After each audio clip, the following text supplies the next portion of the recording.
It all got started when the rain fall down, and the day looked to be doom and gloom. All of those ready for the concert yelled, "Gimme shelter!" Then the organizers said, "On with the show." Hi, I'm Chris May, writer, producer, and host of This Day in Weather History, now in its second year from the Weather Network in Canada. All right, those were all the titles of songs, and at least 50,000 fans braved the rain in Halifax to see the Rolling Stones play the largest rock concert in the city's history. This day in weather history. So for those train spotters out there, names of the songs were Rain Fall Down, Doom and Gloom, Gimme Shelter, On with the Show. And you know there's going to be a few more peppered throughout the rest of this episode of the podcast. Man, who doesn't love an outdoor festival?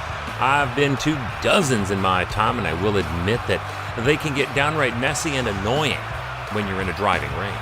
This record-breaking concert came at a peak time in Halifax's tourism at the time.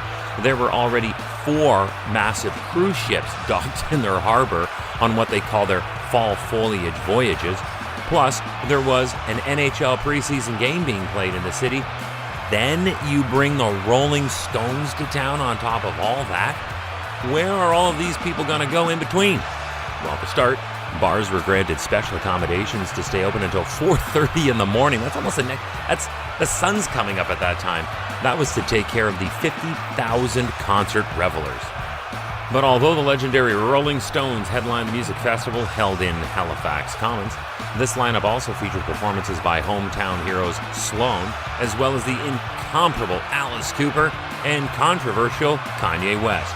He was probably thrown in so the kids under the age of 40 had someone to relate to. But the rain, it started early. First, as a light rainfall, while thousands were very slowly being guided through the security and onto the massive grounds of the famed inner city park. The rain continued to fall as Sloan opened up the festival. They were the first up, but the field just kept filling up with fans. Next was Alice Cooper.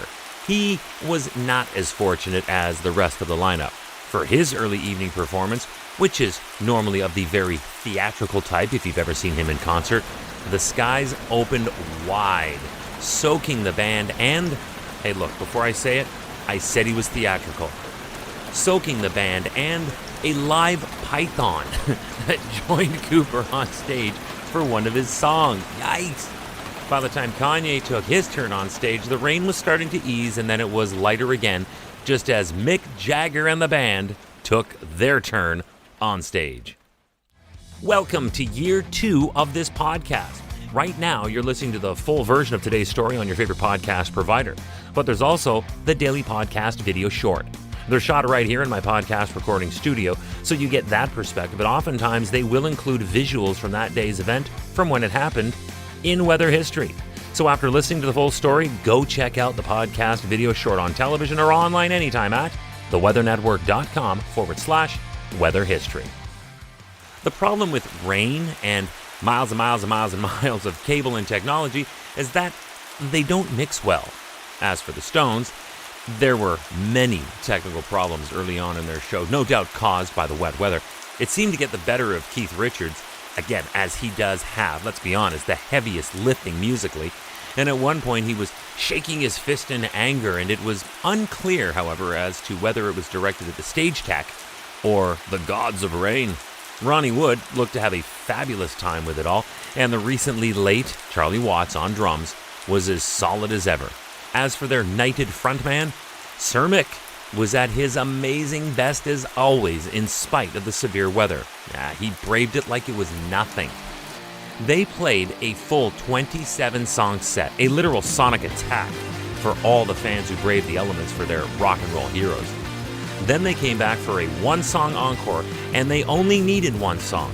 You see, after the day everyone had and the enthusiasm through that massive set list of music, not one person left the grounds afterwards thinking, I can't get no satisfaction. The event was perfect.